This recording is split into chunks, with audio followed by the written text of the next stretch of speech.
আমি এমন একটা পর্যায়ে এসে দাঁড়িয়ে আছি যেখানে আমি কিছুই করতে পারতেছি না।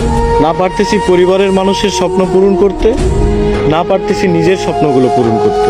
আসলে একদম জীবনটা আমার থমকে গেছে। আমি কিছুই করতে পারতেছি না। কি হচ্ছে আমার জীবনের সাথে, কেন হচ্ছে, এই হিসাবগুলো আমি মিলাতে পারতেছি না। বিশ্বাস করেন ভাই, প্রচুর পরিমাণে ডিপ্রেশন কাজ করতেছে ভিতরে।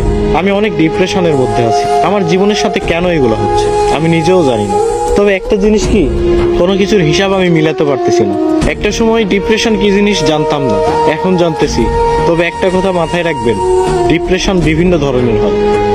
শুধুমাত্র প্রেম বিচ্ছেদের কারণেই যে মানুষ ডিপ্রেশনে ভোগে, বিষয়টা এমন না। সবচেয়ে ভয়ানক ডিপ্রেশন হচ্ছে ফ্যামিলি প্রবলেম। হ্যাঁ, এগুলো আপনারা বুঝবেন না।